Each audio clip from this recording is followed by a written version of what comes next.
Russian president Vladimir Putin ने माफी मांगी। जी हां, आप सही सुन रहे हैं। तो पूरा मामला ये है कि रूस के विदेश मंत्री सर्गेई लावरोव ने एक इंटरव्यू में रूस की स्थिति समझाते हुए अडोल्फ हिटलर पर कमेंट किया था कि Adolf Hitler had Jewish heritage to explain Moscow's operation in Ukraine, यानी हिटलर के पास यूक्रेन में मॉस्को के ऑपरेशन की व्याख्या करने के लिए यहूदी विरासत थी।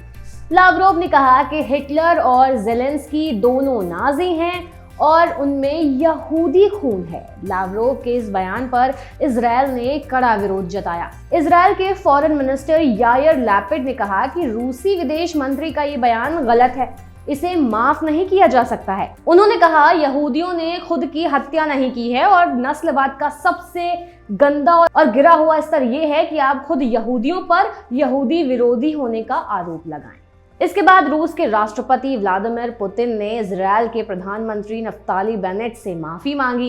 इजरायली प्राइम मिनिस्टर ने ट्विटर पर पोस्ट किए गए एक बयान में कहा कि दोनों ने रूसी विदेश मंत्री लावरोव की टिप्पणी पर चर्चा की है। प्रधानमंत्री ने लावरोव की टिप्पणी के लिए राष्ट्रपति पुतिन की माफी को स्वीकार कर लिया है। अब जानते हैं कि आखिर हिटलर को यहूदी खून क्यों कहा गया।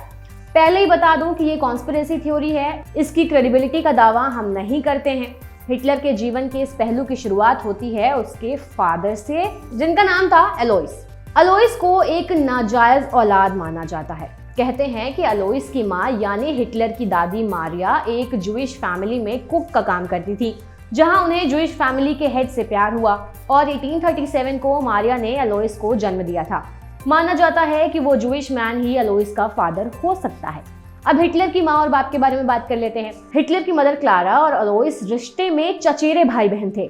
अलोइस उम्र में क्लारा के पिता के बराबर था, जिसके चलते क्लारा अलोइस को हमेशा अंकल कहती थी। शुरुआत में क्लारा अलोइस के घर पर एक नौकरानी का काम करती थी। जब अलोइस ने दूसरी शादी की तो क्लारा ने घर पर आना जाना बंद कर दिया। कुछ समय बाद क्लारा को पता चला कि अलोइस की दूसरी पत्नी काफी बीमार है। ऐसे में घर, अलोइस और उसके बच्चों को संभालने के लिए क्लारा वापस आ गई। अलोइस की दूसरी पत्नी की भी डेथ हो गई और फिर अलोइस ने चर्च की इजाजत लेकर जनवरी 1885 में क्लारा के साथ शादी कर ली। 20 अप्रैल 1889 को जर्मनी बॉर्डर के पास स्थित एक छोटे से ऑस्ट्रियन शहर के एक अपार्टमेंट में क्लारा ने अपने चौथे बच्चे को जन्म दिया।